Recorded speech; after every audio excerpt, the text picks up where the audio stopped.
Welcome to Hanging Out with Robert, that's me. This video contains things that I tinker with throughout the day. For step-by-step detailed instructions of those tasks, you can click on the links in the comment section below. I plan on leaving this video accessible for about 30 days. After that, you can view it through my Patreon account. This video also has tips and tricks that I've learned over the years. So, thank you very much for watching. In this video, we're going to change the throttle pedal on this 2007 Saturn Ion. It has an engine code for a bad throttle pedal position sensor. It runs and drives, but when you get up around 40, 50 miles an hour, it really doesn't want to go any faster. It doesn't drive right. So we're going to verify that code. I got a part out of the salvage yard to swap it out for these folks. Hopefully that'll cure the problem. You watch this video, if you would, please leave a comment as to whether you thought it was helpful, what I could do to make it better. Just say thanks. But if you're logged in, please do leave a comment. The vehicle is showing a number 4 misfire pending. It's not misfiring right now, it's running too smooth. She had it read at AutoZone somewhere, and they did show her that code. Let me pull up, tell you what that code is, and I'm going to go ahead and change this throttle pedal with a used one, and they can drive it, report back to me. So this vehicle likely needs a tune-up. The other code was a P0121 code. Alright, so let's deal with that and see what happens.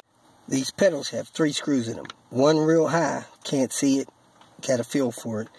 2 down low, and a plug.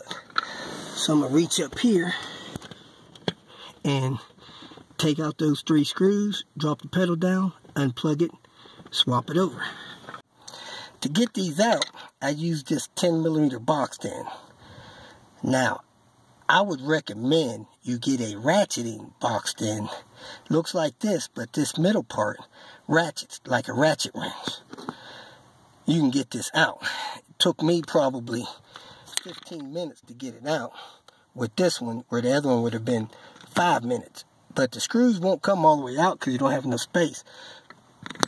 I would suggest you do the top one, then the back one, and then this one.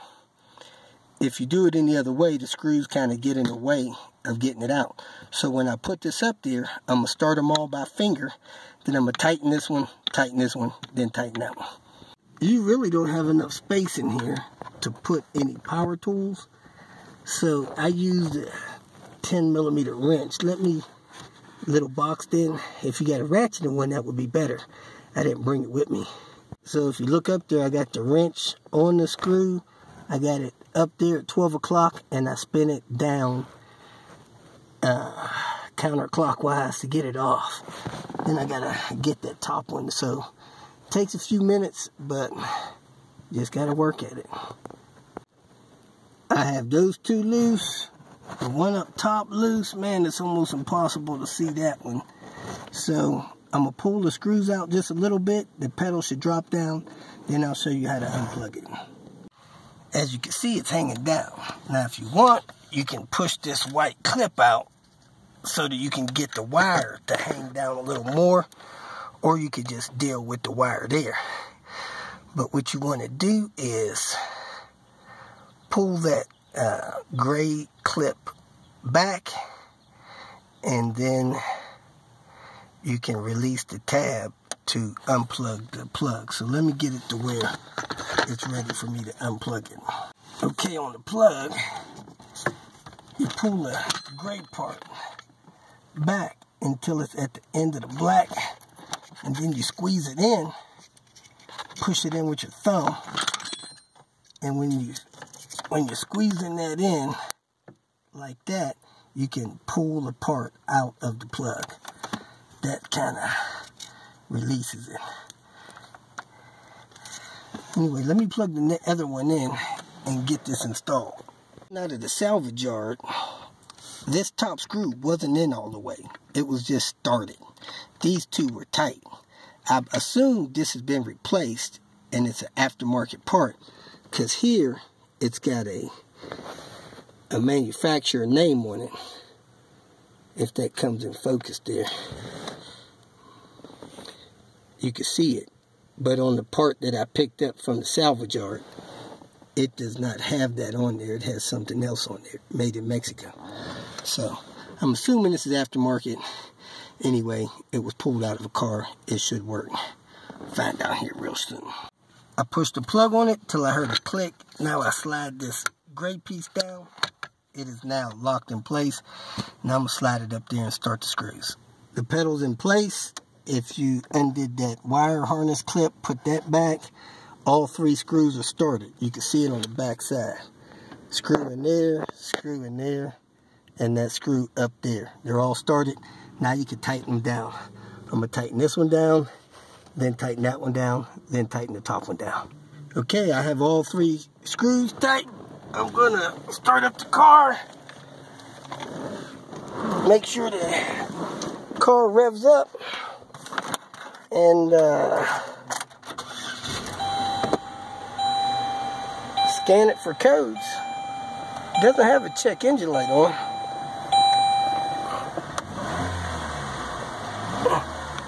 The engine does rev up. Hopefully it'll fix it. It's having a pending misfire code, so we're going to pull a spark plug, see what those are looking like. In this video, I'm going to show you how to tune up or change the spark plugs on this 2007 Saturn Ion. It has the 2.2 liter engine. So if you watch this video, you found it helpful, please leave me some kind of comment. If you have suggestions to make it easier for you, whatever, I want to ask that you leave some kind of comment if you've watched this video. Let's get started. Tools you'll need: you need a magnet or needle nose pliers, a ratchet wrench, spark plug socket, which is 5/8, 10mm socket, an extension or 2, and if you can, get a torque wrench. That should be all the tools you need. Oh, one more thing. Your spark plug gap. When you buy new plugs, they should be gapped. I always double check them. First thing you want to do is get the supplies and tools. I'm going to show you the tools you need. And you get the spark plugs. I like getting spark plugs from the dealer. It's a GM product. It's okay to get spark plugs from your auto parts store. First thing you want to do is take your oil cap off, set it aside. This cover just pulls up. Grab it here, grab it back on the side here, pull it straight up. It will unlatch. It has a pin there that holds it on, a pin there that holds it on, and the rubber grommets under it hold those things in place. That there, this down here. You can pull the cover off, set it out of the way. Next, you want to unplug the wire harness from the coil packs. You push down with your thumb, you'll hear it click, unplug them. Do all 4. That one's broken, and do all 4. Easy. Next, these are your coil packs. They sit on top of your spark plugs.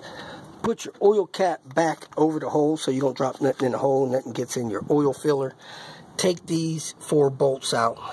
They're 10mm.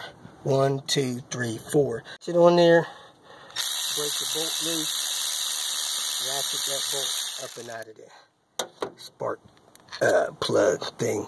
Don't lose these. Set them where you won't lose them. Then pull up your ignition coil. That should be everything you see. If you don't see all this, something's left down the hole. Then you get your spark plug. Do that for your other 3 spark plugs. On a couple of these coils, I've seen this rubber stuff sticking out. Just push that back down in there. It's just a seal that tries to turn its way out of there. It pops back down in there nice and easy.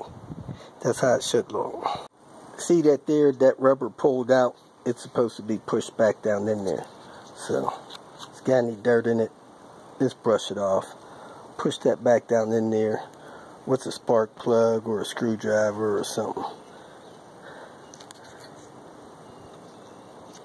It should be good to go. Next, take your ratchet wrench, extension, 5/8 spark plug socket, stick it down in the hole, break that loose. Try not to put any wiggle on that. Try to stay straight on it so you don't break a spark plug. do that to all four. All the way loose, you use a magnet, pull the spark plug out. Take a close look at it.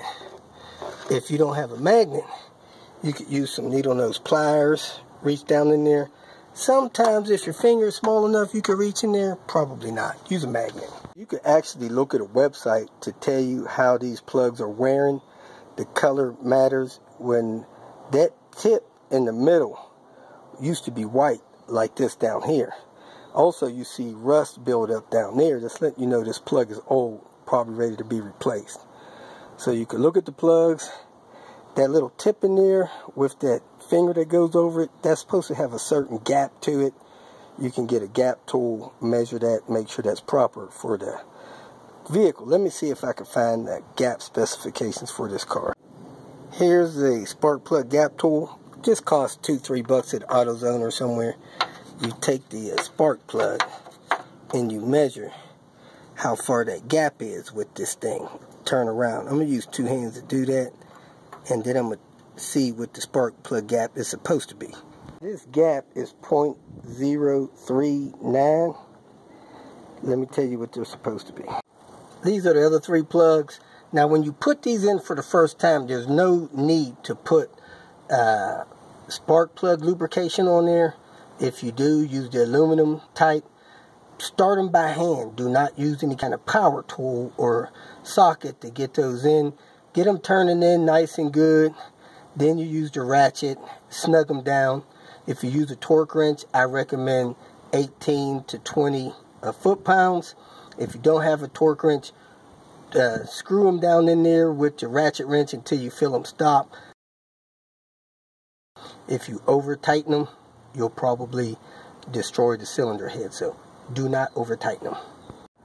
Out here to pull the intake manifold for somebody and you pull and pay. No better place to pull it than from a car that the front end's missing on. So I'm going to get the throttle body, the intake manifold. Let me get cracking. I was about to take this throttle body and realize it's bad. The spring is broke, the clip is broke there, so it just flops back and forth. It doesn't spring load close. I'll go get another one. Got my ECU out of the salvage yard. It was the last available ECU. For some reason, people are pulling ECUs with computers. You don't do that. You only need the engine. You don't need the ECU as well. If you feel that this information was useful, please like it and share it with your social media friends. You can subscribe to my channel so that you will get notifications of future videos that I post. You can follow me on Twitter, and if you need to contact me directly, please visit my website. And if you have any questions, leave them below, and someone or myself will reply to them. Again, thank you very much for watching.